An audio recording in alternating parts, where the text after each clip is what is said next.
మరి యెహెజ్కేలు గ్రంథము 16వ అధ్యాయము 4వ వచనము నుండి మరి దేవుని యొక్క వాక్యాన్ని మనం చూద్దాం. అక్కడ ఈ విధముగా దేవుని యొక్క వాక్యము వ్రాయబడుతూ ఉంది. 4వ వచనము నుండి, నీ జనన విధము చూడగా చదవండి. శుభ్రమగుటకు నీవు నేలతో కడగబడం లేదు, వారు నీకు ఉప్పు రాయిపోయిరి, బట్ట చుట్టకపోయిరి. ఈ పనులలో ఒకటైనా నీకు చేయవలనని ఎవరైనా కటాక్షింపలేదు. నీ అందు జాలిపడి వాడు ఒకడను లేకపోయాను. నీ పుట్టిననాడే బయట నేల పారవేయబడి చూడ అసహ్యంగా ఉంటుంది.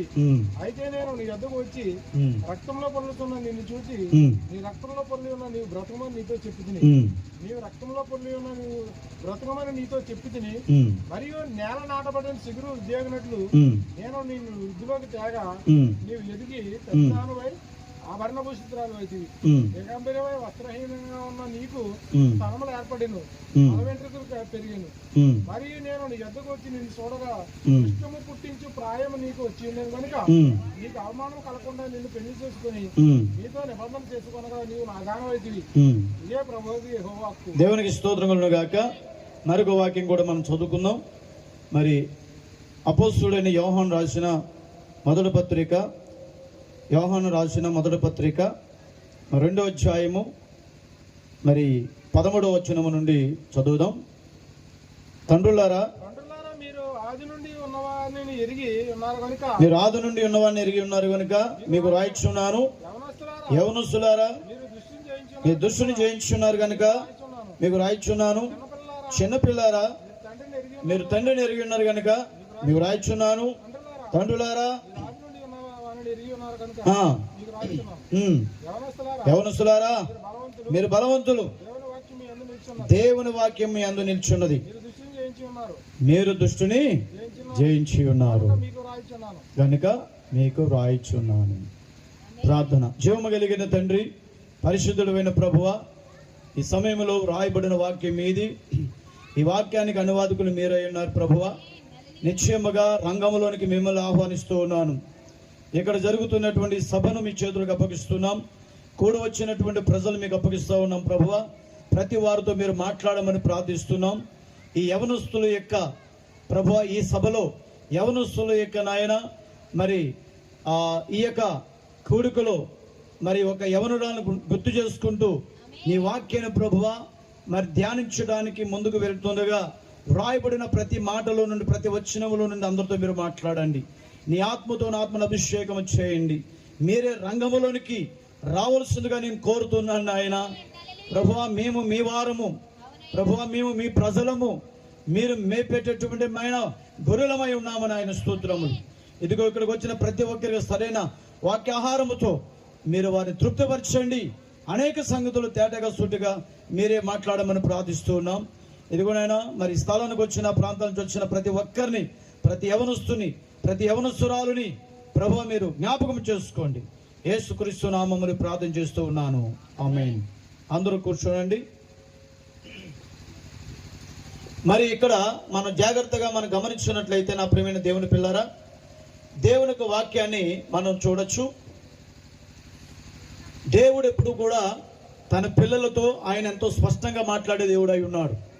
ఈ చివరి కాలంలో ప్రియులారా, ఈ అంత్య దినములలో లేక క్రీస్తు రెండవ రాకడ యొక్క దినములలో మరి మనం జీవిస్తున్నాము. ఈ చివరి కాలం ముందు దేవుడు ఎంతో స్పష్టముగా మరి దేవుడు తన పిల్లలతో, తన వారితో మాట్లాడుతూ ఉన్నాడు.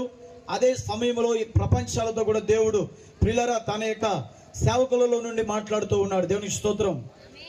దేవుని స్వరం అయితే అనేక ప్రాంతాలు వినబడుతుంది, అనేక స్థలాలు వినబడుతుంది, ప్రపంచ దేశాల వ్యాప్తంగా వినబడుతూ ఉంది. దేవునికి స్తోత్రం కలుగును గాక. మనం ఉన్న దినములు, మనం ఉన్న ఈ రోజులు, ఈ కాలం ఏమిటని దేవుని వాక్యం స్పష్టంగా మనకు తెలియజేస్తుంది. ప్రజలో మరి చదువుకున్నటువంటి వాక్య భాగాన్ని బట్టి మనం ముందుకు వెళ్దాము. మరి యెహెజ్కేలు గ్రంథంలో మనం చూస్తున్నట్లయితే అక్కడ ఒక జనన విధమును గురించి మరి యెహెజ్కేలు ప్రవక్త మాట్లాడుతూ ఉన్నాడు. జనన విధమును గురించి మరి మాట్లాడుతూ ఉన్నాడు. అలాగే ప్రియులారా, మరి అక్కడ చాలా సంగతులు మనం జ్ఞాపకం చేసుకోవచ్చు. ఒక జన్మించినటువంటి బిడ్డ మరి ఏ విధంగా బిడ్డ జన్మించి ఉన్నది, ఏ విధంగా ఆమె రక్తములో మరి పొర్లుచున్నది, లేక ఏ విధంగా ఆ బిడ్డ ప్రియులారా మరి ఆ రక్తము మడుగులు, ఆ రక్తము యొక్క మరి ఆ రక్తపు మడుగులో పొర్లుచున్నది, లేకపోతే ఆ రక్తములో ఉండే ఆమె ఏ విధంగా జీవిస్తూ ఉన్నది. యెహెజ్కేలు గ్రంథము ఈ 16వ అధ్యాయము 4వ వచనము నుండి మనం చదువుకున్నట్లుగా ప్రియులారా, అలాగే మొదటి యోహాను 2వ అధ్యాయం 13వ వచనాన్ని కూడా మనం చదువుకుని ఉన్నాము. జాగ్రత్తగా మనం గమనించినట్లయితే ఇక్కడ విధంగా చెప్పబడుతుంది. యెహెజ్కేలు గ్రంథం 16వ అధ్యాయంలో మనం చూసినప్పుడు ప్రియులారా, మరి ఒక బిడ్డ లేకపోతే ప్రియులారా ఒక శిశువు జనన విధమును గురించి ఎంతో స్పష్టంగా ఇక్కడ చెప్పబడతా ఉంది. దేవునికి స్తోత్రం కలుగును గాక. మరి ఒక బిడ్డ పుట్టి ఆమె ఆ రక్తపు మడుగుల్లో నుండి ఏ విధంగా అయితే ఆమె కడగబడిందో, ఎలాగైతే ప్రియుల ఆమె ఎదిగి ఉన్నదో, ఆమె ఏ విధంగా పెద్దదైనదో, మరి ఈ సంగతులన్నీ కూడా చక్కగా యెహెజ్కేలు గ్రంథము ఈ 16వ అధ్యాయంలో మనము చూడగలం. దేవునికి స్తోత్రం. దేవుడు ఇజ్రాయేల్ ప్రజలతో మాట్లాడుతున్నాడు ప్రవక్తని యెహెజ్కేలు ద్వారా. ఇజ్రాయేలీలు అనబడే ప్రజలతో, ఇజ్రాయేలీలు అనబడే రాజ్యముతో, లేక ఇజ్రాయేలీలు అనబడేటటువంటి ఆ సంఘముతో దేవుడు యెహెజ్కేలు అనే ప్రవక్త ద్వారా మాట్లాడుతూ ఉన్నాడు. దేవుడు ఎప్పుడు ప్రవక్తుల ద్వారా మాట్లాడినా ప్రియులారా, ఆయన అనేక ఉపమానముల రీతిగా మాట్లాడుతూ వచ్చేవాడు. ఆయన యేసుక్రీస్తు లోకానికి వచ్చినప్పుడు కూడా ఉపమాన రీతిగానే అనేక మందితో మాట్లాడుతూ వచ్చాడు. అలాగే ప్రవక్తలతో, ఆయన ప్రవక్తలలో నుండి ఆయన ప్రజలతో మాట్లాడేటప్పుడు అనేక రీతిలుగా ఉపమానాల రీతిగా మాట్లాడుతూ వచ్చి ఉన్నాడు. దేవునికి స్తోత్రం కలుగును గాక. ఇక్కడ గమనించున్నట్లయితే మరి నీ జనన విధమును చూడగా నువ్వు పుట్టిన నాడు నీ నాభి సూత్రము కొయ్యబడలేదు, శుభ్రమగుడుగు నీవు నీళ్ళతో కడగబడను లేదు, వారు నీకు ఉప్పు రాయకపోయిరి, బట్ట చుట్టకపోయిరి, ఈ పనులు ఒకటైనను చేయుటకు నీకు చేయవలనను ఎవరను కటాక్షింపలేదు, నీ యందు జాలిపడిన వాడు ఒకడును లేకపోయిను, నువ్వు పుట్టిన నాడే బయటను పారవేయబడి చూడ అసహ్యముగా ఉంటువి. ఈ విధంగా ప్రవక్త ద్వారా మాట్లాడుతున్నాడు దేవుడు ఇశ్రాయేలు ప్రజలతో. ప్రియులారా, ఇంకా అంతేకాదు, ఇంకా మాట్లాడుతున్నాడు. అయితే నేను నీ ఎదుగు వచ్చే రక్తంలో పొరుచున్నా, నిన్ను చూసి రక్తంలో పొరుచున్నా నువ్వు బ్రతకమని నీతో చెప్పితిని, నీవు నీ రక్తములో పొర్లి ఉన్నను బ్రతకమని నీతో చెప్పితిని, మరియు నేల నాటబడిన చిగురు వృద్ధి అగునట్లు నేను నిన్ను వృద్ధిలోనికి తేగా నువ్వు ఎదిగి పెద్దదానవై ఆభరణ భూషితరాలవైతివి, దిగంబరవై వస్త్రహీనముగా ఉన్న నీకు స్థనము ఏర్పడెను, తల వెంట్రుకలు పెరిగెను, మరియు నేను నీ యొద్దకు వచ్చి నిన్ను చూడగా ఇష్టము పుట్టించు ప్రాయము నీకు వచ్చి ఉండును. దేవునికి స్తోత్రం కలుగును గాక. అదవుతుంది మీ అందరికీ. అలాగే మొదటి యోహాను 2:13 చూస్తే, తండ్రులారా మీరు ఆది నుండి ఉన్నవాడిని ఎరిగి ఉన్నారు కనుక మీకు వ్రాయిచున్నాను, యవనస్తులారా మీరు దుష్టుని జయించున్నారు కనుక మీకు వ్రాయిచున్నాను, చిన్నపిల్లారా మీరు తండ్రిని ఎరిగి ఉన్నారు కనుక మీకు వ్రాయిచున్నాను, తండ్రులారా మీరు ఆది నుండి ఉన్నవాడిని ఎరిగి ఉన్నారు కనుక మీకు వ్రాయిచున్నాను, యవనస్తులారా మీరు బలవంతులు, దేవుని వాక్యము మీ యందు నిలిచి ఉన్నది, మీరు దుష్టుని జయించున్నారు. దేవునికి మహిమ కలుగును గాక. మరి ఈ విధంగా మనం మాట్లాడుతున్నప్పుడు ప్రియులారా, ఈ సంగతులన్నీ కూడా యెహెజ్కేలు ప్రవక్త ద్వారా దేవుడు మరి ఇజ్రాయేలు అనేటటువంటి ప్రజలతో దేవుడు మాట్లాడుతున్నాడు. దీనిని గురించి మరి కాల దైవజనుడు ఏమని చెప్పి ఉన్నాడు మనం ఖచ్చితంగా మరి తెలుసుకోవాల్సినటువంటి వారమై ఉన్నామని మీరు జ్ఞాపకం చేస్తున్నాను. దేవునికి మహిమ కలుగును గాక.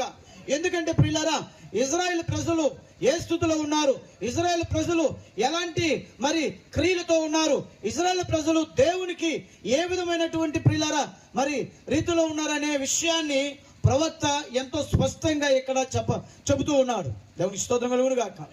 చూడండి, ఈ కాలంలో చూస్తే యవనస్తుల పరిస్థితి, యవనస్తురాండ్రు అలాగే యవన పురుషులు స్త్రీల పరిస్థితి ఏ విధంగా ఉన్నదో దేవుని వాక్యం తెలియజేస్తా ఉంది. కానీ బైబిల్ చెప్తుంది, యవనస్తులారా మీరు బలవంతుడు, దేవుని వాక్యము మీ యందు నిలిచి ఉన్నది. మరి దేవుని వాక్యం అంటే అది దేవుడే. దేవునికి స్తోత్రం కలుగును గాక.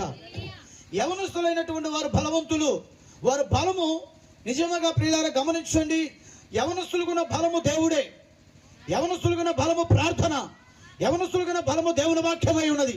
దేవునికి స్తోత్రం కలుగును గాక.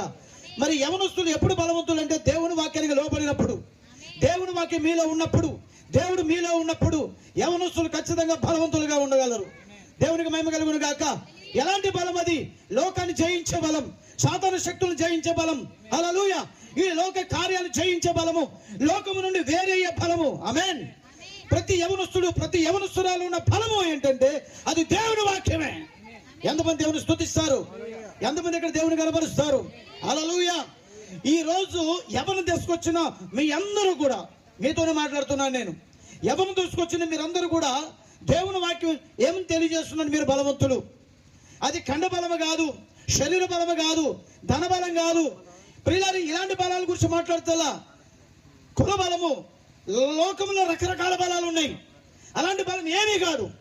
ఇక్కడ వ్రాయపడుతున్నటువంటి మీలో ఉన్న బలము మీకు అర్థం కావాలి. ఆ బలమే దేవుని వాక్యమై ఉన్నది.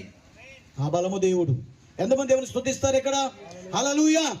నీ బలాన్ని దేవుని కొరకు, దేవుని పరిచర్య కొరకు, దేవుని కార్యాల కొరకు నువ్వు వాడాలి. ఆ బలాన్ని నీ ఇష్టానుసారంగా నీ బలాన్ని వాడితే నువ్వు బలహీనలు అవుతావు. దేవుడు నిన్ను విడిచిపెడతాడు. నీవు సాతాను చేతిలో పడతావు. నీకు తప్పదు దేవుని తీర్పు. అదవుతుంది అందరికి. కాబట్టి ప్రతి కాలంలో కూడా దేవుడు ప్రవక్తల ద్వారా మాట్లాడుతూ వచ్చాడు. అలాగే అపోస్తలుల ద్వారా మాట్లాడుతూ వచ్చి ఉన్నారు. ఈ చివరి కాలంలో కూడా ఆయన ప్రవక్తతో మాట్లాడుతూ వచ్చి ఉన్నారు. ఎంతమంది దేవుని స్తుతిస్తారు అక్కడ? హల్లెలూయా. ప్రతి ఒక్క విషయాన్ని చాలా స్పష్టంగా, క్లారిటీగా దేవుడి దినాల్లో మాట్లాడుతూ ఉన్నాడు. ఆమేన్ చెప్తారు గట్టిగా. ఎంతమంది దేవుని స్తుతిస్తారు ఇక్కడ? కాబట్టి బలవంతులారా, ఎవరు బలవంతులు? యవనస్తులు. మీలో ఉన్న బలమేది? ఆమేన్. కాబట్టి జాగ్రత్తగా ఈ కాల మరి దైవజనుడు ఏం చెప్పి ఉన్నాడని మనకు కంపల్సరిగా చూడవలసి ఉన్నది. ఆయన అంటాడు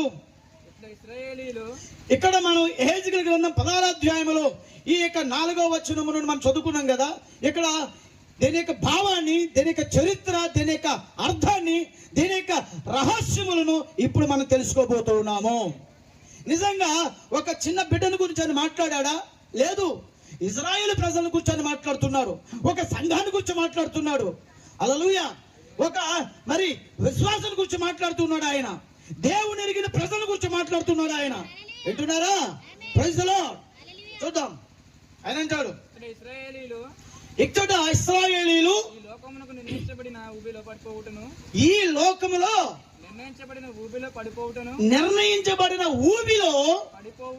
ఈ లోకము కొరకు నిర్ణయించబడిన ఊబి ఏదైతే ఉందో ఆ ఊబిలో పడిపోవటకును మనము చూడగలుగుతున్నాము. జాగ్రత్తగా వినండి. ఇశ్రాయేలు గురించి మాట్లాడుతున్నాడు. ప్రియులారా, ఈ లోకం కొరకు నిర్ణయించబడిన ఊబి ఏదైతుందో ఆ ఊబిలో ఇశ్రాయేలు ప్రజలు, దేవుని ఎరిగిన ప్రజలు, ధర్మశాస్త్రం ఎరిగిన ప్రజలు, ప్రవక్తలను ఎరిగిన ప్రజలు, ప్రార్థనలు ఎరిగిన ప్రజలు, బలిపీఠాల దగ్గరకు వచ్చి బలులు అర్పించే ప్రజలు, ఎదురారా కానుకలు అర్పణలు అర్పించే ప్రజలు, దేవుడు మా దేవుడు, యెహోవా మా దేవుడు అని చెప్పుకునే ప్రజలు ఊబిలో ఏ విధంగా పడిపోయి, ఆ ఊబిలో లేకపోతే ఆ పాపములో, హల్లెలూయా, ఏ విధంగా వారు పడిపోయి దిగిపోవచ్చున్నారు, దానిని గురించి ఇంకా చాలా స్పష్టంగా ప్రవక్త చెప్తున్నాడు ఇక్కడ. మరి ఆ విధముగా ఈ లోకపు కాలుష్యంలో పడిపోయారు. ఈ లోకము యొక్క కాలుష్యంలో పడిపోయారు. ఎక్కడ పడిపోయారండి వీళ్ళు? లోకము యొక్క కాలుష్యములో పడిపోయారు.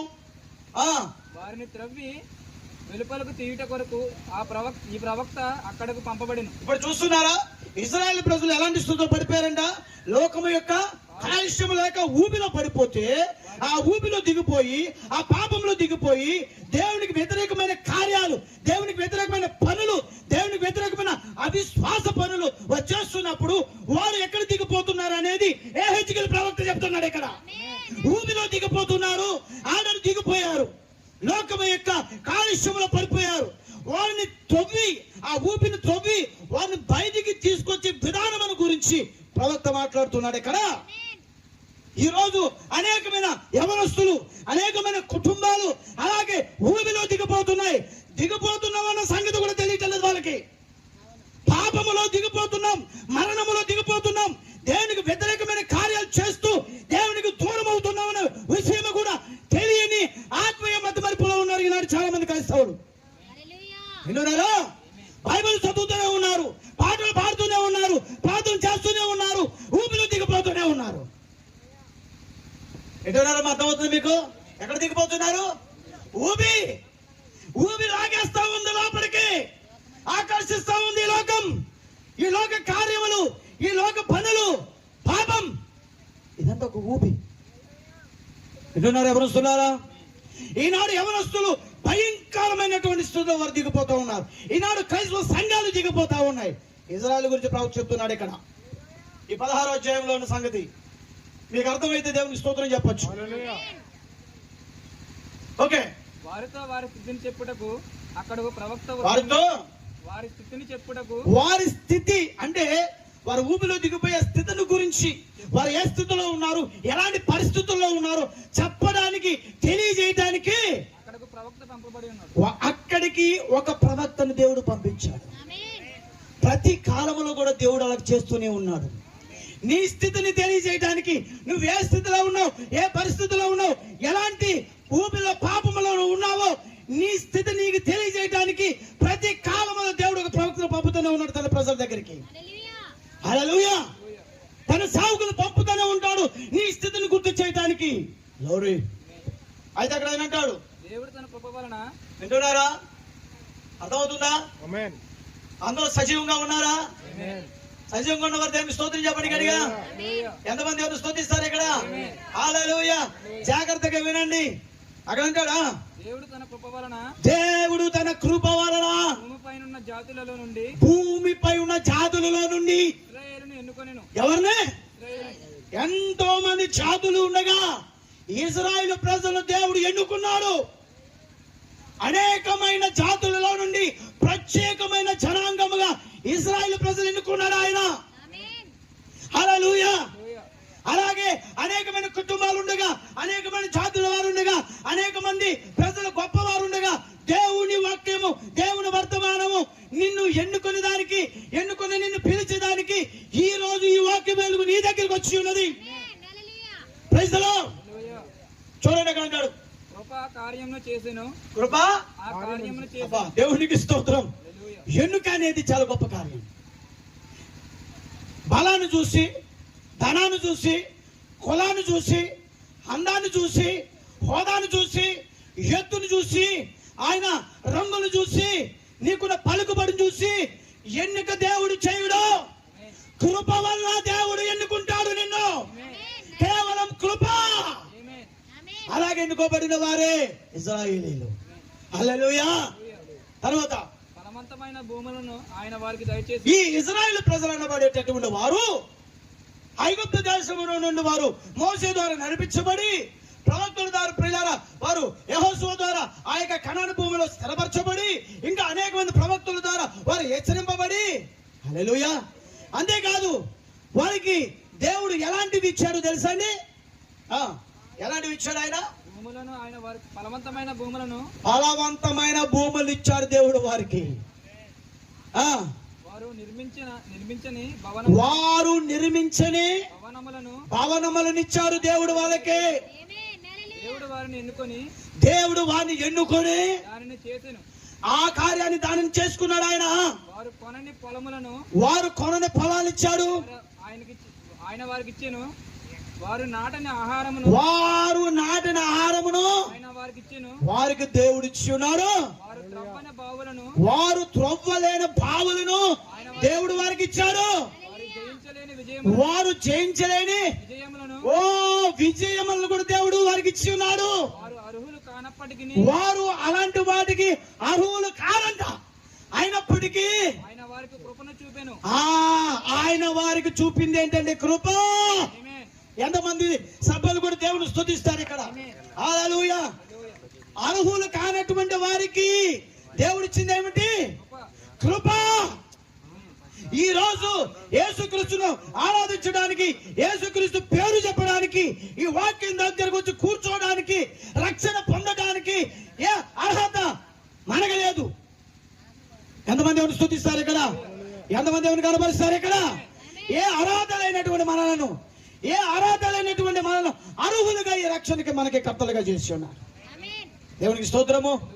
ఆ పరలోకానికి, రక్షణకి, వాక్య ప్రత్యక్షతలకు, ఆ నిత్యత్వానికి, నిత్య జీవానికి, మహిమ శరీరములకు ఈ రోజు వధువును అర్హురాలుగా చేసి ఉన్నాడు ఆయన. ఎంతమంది దేవుని స్తుతిస్తారు ఇక్కడ? హల్లెలూయా. తర్వాత ఆయన అంటాడు, ఇశ్రాయేలు తన ప్రజలకు ఆయన కృప ద్వారా దేవుడు దానిని చేసెను. తన ప్రజలకు కృప ద్వారా ఆయన దానిని చేసి ఉన్నాడు. ఎలాగంటే కృప ద్వారా, కేవలము కృప. ఏ రోజు మనం రక్షించబడినది, మన వాక్యంలోకి వచ్చినది ముందే చెప్పాను, మన హోదాల పేరు పరిస్థితులను బట్టి కాదు, కేవలము దేవుని కృప ద్వారా మనం రక్షించబడి ఉన్నాం. ఎంతమంది దేవుని స్తుతిస్తారు ఇక్కడ? అర్థమవుతుందా మనకు? ఎలాగొచ్చా మనం? కేవలం దేవుని కృప ద్వారా రక్షించబడ్డామా మనం? కృప ఇవ్వబడింది మనకి. ఆ కృప అర్హత లేని వారిని అర్హులు కాని వారిని అర్హులుగా అర్హత కలిగిన వారికి చేసి ఉన్నది ఈ రోజు. Praise the lord. ఆయన అంటాడు ఇంకా, ఇశ్రాయేలు ఆయన ఎన్నుకొనిన వారును, సరే అండి, ఇశ్రాయేలు ఆయన ఎన్నుకొనిన వారును ఆయన ప్రేమించిన వారినై ఉన్నారు. ఆయన ఏం చేశాడంటే ఆయన ప్రేమించిన వారినై ఉన్నారు. దేవుడి చేత ప్రేమించబడిన ప్రజలు ఇశ్రాయేలు, దేవుని చేత ఎన్నుకోబడిన వారు ప్రజలు ఇశ్రాయేలు. తర్వాత బైబిల్లో ఆయన చెప్పింది ఏం చెప్పాడు? ఆయన పొలములో ఒక చిన్నది తన రక్తంలో పడి ఉండగా, చూడండి, ఒక పొలములో ఒక చిన్నది ఉన్నది ఏం చెప్తున్నాడు? రక్తములో పడి ఉన్నది. ఆమె జన్మించిన తర్వాత జన్మించిన బిడ్డ ఎక్కడ ఉంటుందండి? బంగారు భూమిలో ఉంటుందా? పుట్టిన రక్తంలోనే ఉంటుంది. ప్రజలో ఆమె వజ్రాల్లో ఉండదు, ఉండదా? పుట్టిన తీసులు వజ్రాల తొట్లు వేయరు, బంగారపు తొట్లు వేయరు, విన్నారా? పన్నీరు తొట్లు వేయరు. ఆమె ఎక్కడుంది? అత్తర తొట్లు వేయరు. పుట్టిన ప్రతి బిడ్డ కూడా రక్తపు మరుగులోనే ఉంటుంది. ఆయన ఆమెను కనుగొని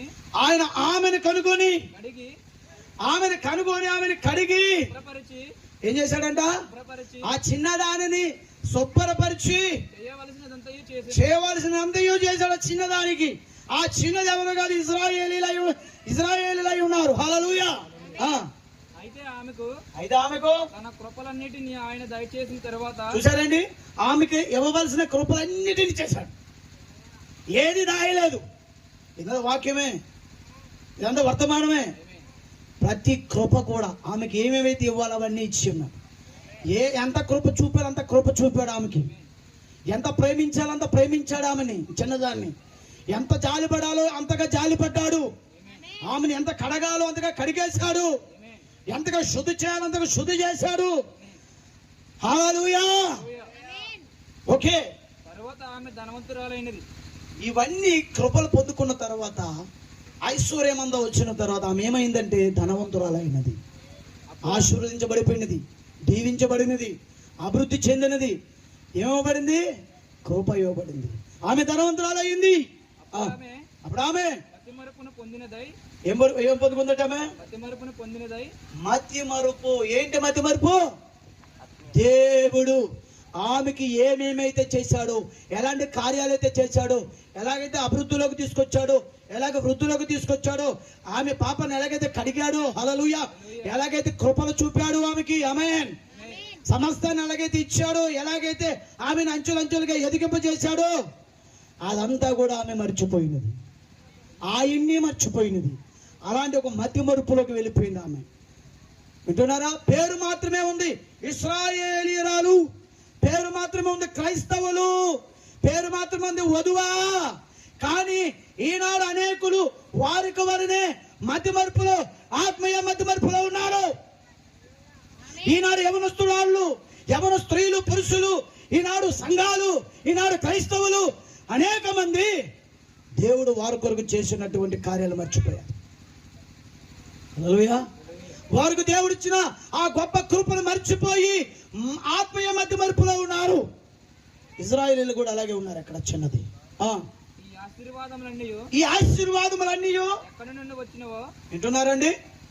ఆమెకి కలిగిన ఆశీర్వాదములన్నీ కూడా ఎక్కడి నుండి వచ్చినవో దానిని మర్చిపోయినది. ఏం చేసిందంట? మర్చిపోయింది. అలాంటి మర్చిపోయినటువంటి మధ్యపరుపు క్రైస్తవులు ఎక్కడ కూడా ఉన్నారని నేను చూడగలుగుతున్నాను. God bless you. దేవునికి స్తోత్రం కలుగును గాక. దేవుడి కార్యాలని, దేవుడిచ్చిన జీవాన్ని, దేవుడిచ్చిన రక్షణని, దేవుడిచ్చిన ఆయుష్ని, దేవుడిచ్చిన కృప, మరణ పడక నుంచి నిన్ను లేపుట, రక్షణలోకి తీసుకొచ్చుట, ఈ వాక్య బయలుపాటు దేవుడిచ్చుట, ఇవన్నీ నువ్వు మర్చిపోయావు. నువ్వు మర్చిపోయి విడిచిపెట్టావు. ఆత్మీయ మధ్య మరుపులో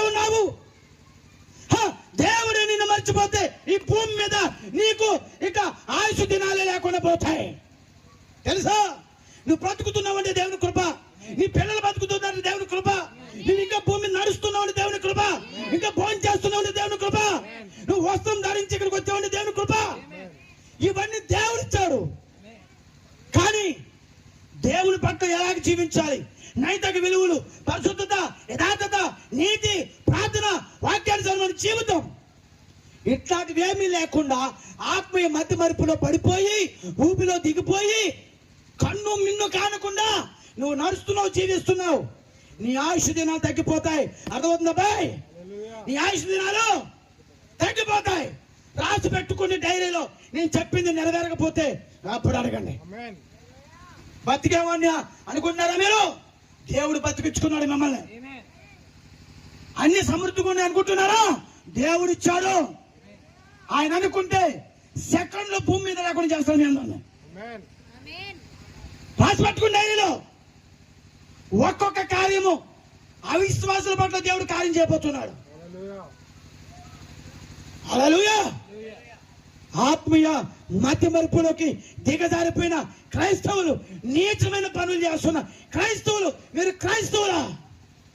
దేవుని పేరు పట్టుకున్న అపవిత్రులు, మీకు తప్పదు దేవుని తీర్పు. భయం లేనటువంటి జీవితాలు. అక్కడేదే మాట్లాడుతున్నాడు దేవుడు ప్రవక్త ద్వారా. 1964లో అమెరికా దేశం, ఇక్కడ అమెరికా దేశాన్ని గురించి కూడా ఒక సంగతి చరిత్ర చెప్తా ఉంది. ఇది సాదృశ్యముగా ఉన్నదని. అమెరికా దేశం కూడా అంతే. దేవుని ఎరిగిన దేశం అది, దేవుని కలిగిన దేశం అది, దేవుని వాక్యం ఎరిగిన దేశం అది. ఒకప్పుడు వారు వారమంతా ప్రార్థన చేసేవారు, వారానికి ఒక్కసారి స్నానం చేసేవారు. కానీ ఈ రోజు వారమంతా స్నానాలు చేస్తున్నారు, వారానికి ఒక్కసారి కూడా దేవుని జ్ఞాపకం చేసుకోలేకపోతున్నారు వాళ్ళు. అందుకని కాలిఫోర్నియా, లాస్ ఏంజలస్ అగ్నికి ఆహుతైనదిగా మనం చూస్తున్నాం దేవుని తీర్పది. హల్లెలూయా.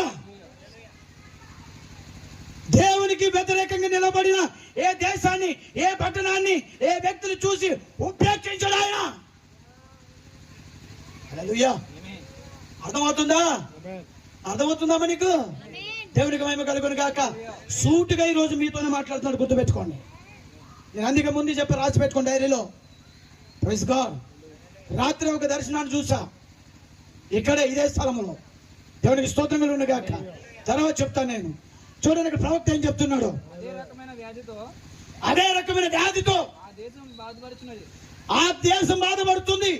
గొప్ప శక్తి గల సంఘములుగా ఉన్నాము. చాలా మంది అనుకుంటున్నాం గొప్ప శక్తి కలిగిన సంఘాలుగా మేము ఉన్నాము, మనము శక్తి గల గొప్ప ప్రజలము, మేము శక్తి గల గొప్ప ప్రజలము, మనము లక్షల సంఖ్యలో ఉన్నామని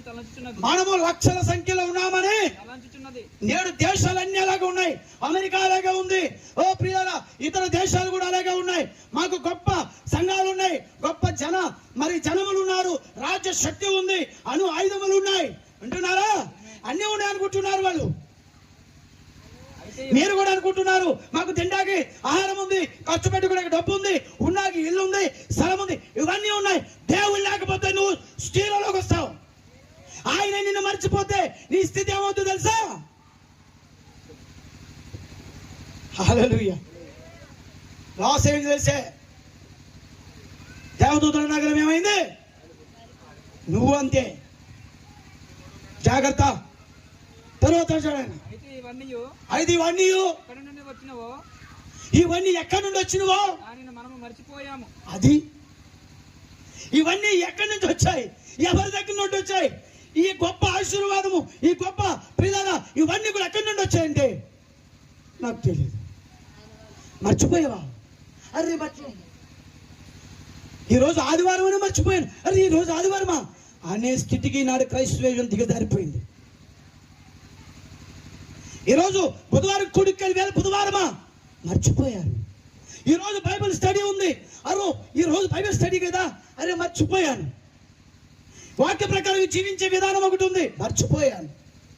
దేవుని వాక్య ప్రకారం జీవించాలి, మర్చిపోయాను. ఓ మీ ప్రార్థనలో ఉండాలి, మర్చిపోయాను. బైబిల్ చదవాలి, మర్చిపోయారు. వర్తమానం ప్రకారం జీవించాలి, ఏం చేశారు?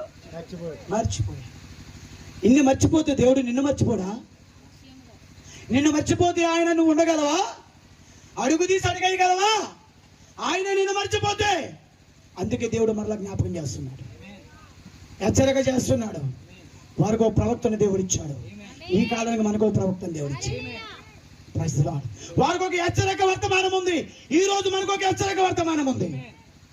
ఆయన అంటాడు, దాని వలన వారికి అతి క్లిష్ట పరిస్థితి ఏర్పడినది. దానివల్ల వారికి అతి క్లిష్ట పరిస్థితి ఏర్పడింది. అమెరికా దేశానికి కూడా, దేవుడు వారికి లాస్ ఏంజల్స్ కూడా, కాలిఫోర్నియా కూడా, గొప్ప గొప్ప పేరుగాంచిన దేశాలకి క్లిష్ట పరిస్థితులు ఎందుకు వస్తున్నాయి తెలుసా? దేవుణ్ణి మర్చిపోయిన దేశములైనా, రాష్ట్రములైనా, ప్రపంచములైనా, కుటుంబములైనా, మనుషులకైనా అదే క్లిష్ట పరిస్థితులు వస్తాయి. జాగ్రత్త. యవనస్తులారా, దేవుని కుటుంబములారా, జాగ్రత్తగా ఉండండి. దయ్యాలు పట్టి ఊపేస్తాయి కొంతమందిని. జాగ్రత్త. దేవుడు వారికి మంచివాడై ఉండి, దేవుడు వారికి మంచివాడై ఉండి సమస్త అన్య దేశంలో నుండి వారిని వెలుపలికి రప్పించి, సమస్త అన్య దేశాల నుంచి దేవుడు వారిని వెలుపలికి రప్పించాడు. ఇశ్రాయేలుని వారిని ప్రత్యక్షపరిచెను. వారిని ప్రత్యక్షపరిచెను. ప్రత్యేకపరచుకున్నాడు దేవుడు. అలాగే అందరికి ప్రత్యక్షపరిచాడు. వారు ఆయన కొరకు ప్రత్యేక ప్రజలుగా నిలిచారు. దేవుడు ఎవరినైతే లోకములో నుండి వాక్యములోకి పిలిచాడో, వాక్య వెలుగులోకి తీసుకొచ్చాడో, చీకట్లోంచి ఆశ్చర్యకరమైన వెలుగులోకి తీసుకొచ్చాడో, వారందరినీ కూడా దేవుడు ఏం చేశాడంట? ప్రత్యేకమైన ప్రజలుగా దేవుడు ఏర్పాటు చేసి ఉంచాడు. ఇజ్రాయేలీలే కదా ఈరోజు మన కొరకు కూడా వాక్యం వర్తిస్తుంది. ఆయన వారిని గురించి ఇశ్రాయేలుకు చెప్తున్నాడు. చెప్పినదేమనగా, ఏం చెప్తున్నాడు ఆయన? మరొక దేశపు ద్రాక్షావళిని తీసి ఒక దేశం ముందు నాటితిని. ఒక గొప్ప దేశమందు ద్రాక్షావళిని తీసి, ఆ ద్రాక్షవల్లే ఇశ్రాయేలీలే. ఏ దేశం? ఐగుప్తులను తీసుకొచ్చాడు ద్రాక్షవల్లిని. కనాను దేశంలో నాటేశాడు ఆయన. అది ఫలించి, అదేం చేసింది? ఫలించింది. ఫలమునిచ్చినట్లు దేవుడు నాటిన ఏ ద్రాక్ష చెట్టు అయినా ఫలిస్తుంది, ఫలాలు కూడా ఇస్తుంది. దాన్ని పెంచుతిని. దాన్ని పెంచుతుంది.